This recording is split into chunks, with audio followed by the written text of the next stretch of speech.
नमस्कार, आप देख रहे हैं पंचायती राज न्यूज और मैं हूं आपके साथ अनुष्का। पत्रकार मुकेश चंद्राकर हत्या के मामले में पत्रकारों को संबोधित करते हुए छत्तीसगढ़ सरकार के गृह मंत्री उप मुख्यमंत्री विजय शर्मा ने कहा कि पत्रकार देश की चौथी स्तंभ है। पत्रकार मुकेश चंद्राकर की हत्या के आरोपी सुरेश चंद्राकर, रितेश चंद्राकर, दिनेश चंद्राकर, रामटेके को 3 से 4 सप्ताह के भीतर chargesheet fast track speed trial court में लाने की बात कहते हुए कहा कि प्रदेश में विष्णुदेव साय सरकार भ्रष्टाचार मुक्त जीरो टॉलरेंस में काम कर रही है। प्रदेश में लॉ एंड ऑर्डर को बिगाड़ने की काम कांग्रेस के लोग सुनियोजित तरीके से आपराधिक मामलों को बढ़ावा दे रहे हैं। पत्रकार मुकेश चंद्राकर को हत्या करने वाले सुदेश चंद्राकर सड़क निर्माण ठेकेदार कांग्रेस के पदाधिकारी हैं। अक्टूबर 2023 में सुरेश चंद्राकर की कांग्रेस में नियुक्ति पत्र सामने रखा है। बलौदाबाजार के गंभीर आगजनी करोड़ों की सरकारी की संपत्ति को आग लगवाकर जनता के एक वर्ग को भड़काने की मामले में बंद कांग्रेस विधायक देवेंद्र यादव की जमानत को फिर से कोर्ट रिजेक्ट कर दिया है। इसी तरह कांग्रेस नेता अपनी भाषण में जनता को संबोधित करते हुए अगर नहीं तो बलौदाबाजार जैसी होगी भड़काव भाषण प्रदेश में लॉ एंड ऑर्डर को बिगाड़ने के प्रयासों के उदाहरण कहा है। पंचायती राज न्यूज के प्रदेश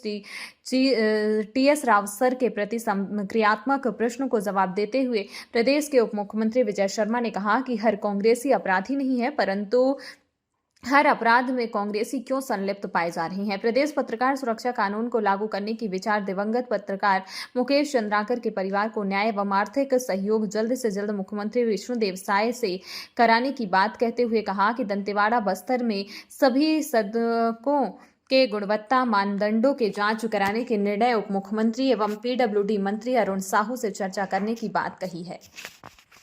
वो आपको पहले जरूर बता दूं कि ये जो मुकेश जी की हत्या की गई है उसमें कांग्रेस नेता सुरेश चंद्राकर के रिश्तेदार रितेश चंद्राकर, दिनेश चंद्राकर और के कर्मचारी महेंद्र रामटेके को पुलिस ने हिरासत में ले लिया है। पूछताछ जारी है और शीघ्र ही आगे बात होगी। और दूसरी एक विशेष बात आपसे सामने रखना चाहता हूँ, तुरंत ही इस पर कार्रवाई करते हुए आईपीएस मयंक गुर्जर अतिरिक्त पुलिस अधीक्षक हैं बीजापुर में, उनके नेतृत्व में 11 सदस्यीय टीम बना करके एसआईटी का गठन करके और इस प्रकरण की पूरी जांच शुद्धता से की जाएगी। यह भी निर्णय हो गया है, टीम की घोषणा हो गई है। इसमें कांग्रेस नेता सुरेश चंद्राकर और उनके अन्य आरोपियों के जितने भी बैंक खाते हैं, जैसा कि मांग भी आया था ऐसा करना है, उन बैंक खातों को चिन्हांकित करके सील करने का काम भी किया जा रहा है। और विगत 4 घंटों में कांग्रेस नेता सुरेश चंद्राकर के 3 बैंक खातों को होल्ड भी कर दिया। यह भी प्रक्रिया आगे की गई। साथ ही साथ अनेक ऐसे अवैध कंस्ट्रक्शन के यार्ड बना रखे थे जो वन भूमि पर भी थे और अन्य स्थानों पर थे। सबका ध्यान उस पर गया, सबकी बात उस पर हुई। तो ऐसे अवैध निर्माणों को और उस पर कार्यवाही करने का भी काम हो गया है, प्रारंभ हो गया है। प्रकरण में जो कांग्रेस नेता सुरेश चंद्राकर फरार है, उनकी गिरफ्तारी के लिए 4 अलग अलग टीमें अलग अलग दिशाओं में भेजी गई। शीघ्र ही वो पकड़ा जाएगा, कहीं नहीं भाग सकता, उसमें कोई भी ये नहीं है। और पूरी कोशिश करके इस पूरे प्रकरण में पुलिस 3-4 हफ्तों में गिरफ्तारी के उपरांत 3-4 हफ्तों में चालान भी पुटअप हम करते। स्पीडी ट्रायल के लिए पूरी कोशिश करें। और अब किसी को फांसी होती है या कोर्ट क्या सजा देती है, ये कोर्ट का निर्णय होता है। उसमें ना आप कुछ कह सकते ना मैं कुछ कह सकता, परंतु स्पीडी ट्रायल करा करके और 3 से 4 हफ्ते के अंदर अंदर चालान भी पुटअप करके जांच की प्रक्रिया पूर्ण करके और 25 दिसंबर को ही उस पर जांच कमेटी का गठन हो गया कि ये जो विषय आया है उस पर जांच कमेटी का गठन किया जाए और इस बात की पूरी जांच की जाए। ये 25 दिसंबर के लिए ही विषय आ गया।